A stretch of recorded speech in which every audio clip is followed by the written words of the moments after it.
Edible Arrangements is now branching out into edibles, the edible kind, just what you're thinking. The company best known for chocolate-covered fruit baskets and other edible sweet treats is now branching out into THC-infused products like drinks, chews, and enhancers in a market where marijuana products are legally permitted, only in those markets. The popularity and use of edible marijuana products has skyrocketed with the legalization of recreational marijuana around the country in certain spaces, seeing other big brands trying to cash in as well. Joining me now to talk about the industry's growth is Precious Osagie-Erese, founder and CEO of Precious Canna Company. It's so nice to meet you. Thank you for coming in. Likewise. Thank you for having me. We were just talking about how this really is kind of the room for growth, the wild, wild west of this particular industry. How did you get involved in the cannabis industry and making history as New Jersey's first Black woman-owned cannabis pre-rolled brand? Oh man, it took a lot. I entered this industry strictly from an advocacy standpoint, as I was a former practicing journalist. Nice. When I joined cannabis, I didn't imagine how there is a $32 billion industry, yet there are people still incarcerated for this plant. So through my investigative journey, I realized there's opportunity for growth. There's opportunity to economically serve communities that were most impacted by cannabis prohibition. So I launched different companies to support the cannabis industry, and then I launched Precious Canna Co, which is that pre-roll brand that you can find in dispensaries throughout New Jersey. How important is, as I said, you're New Jersey's first Black woman-owned cannabis, pre-roll brand. How important is,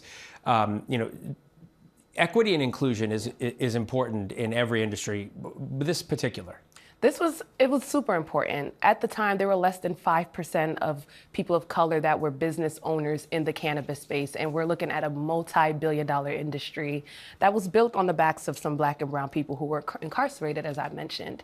So ownership was important. I wanted to name my brand Precious as a representation of not just me, but people who look like me, Black women, and start to dig into that stigma of what cannabis consumption looks like, right? It's not monolith, it's not one thing. There are different types of ways to include cannabis in your wellness cycle and what that means to you.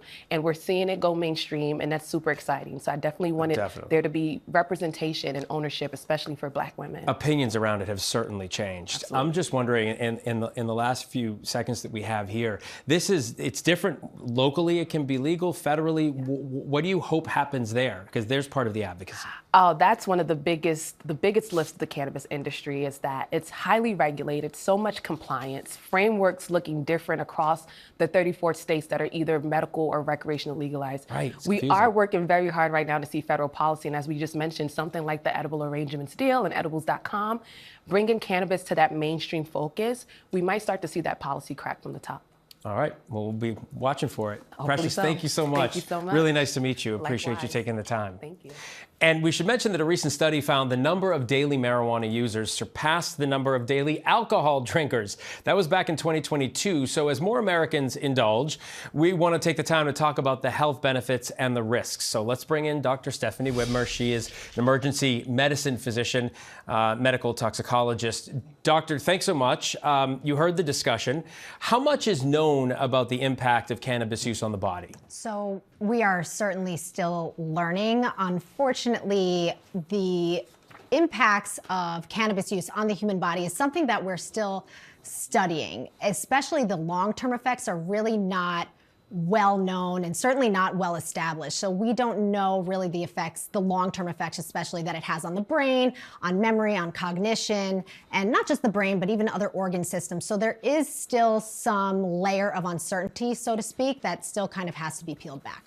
How about the difference between smoking THC products, marijuana, and ingesting them in edible form? Sure. So the first thing that I guess comes to my mind when you ask that question is when you smoke or inhale marijuana or THC, the effects can be pretty rapid.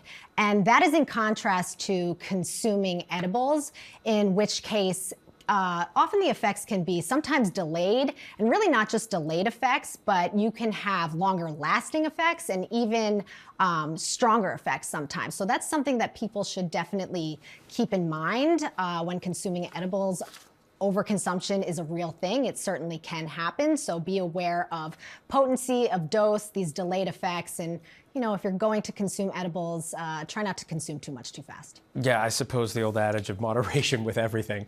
Dr. Stephanie Widmer, thank you so much. Thank you.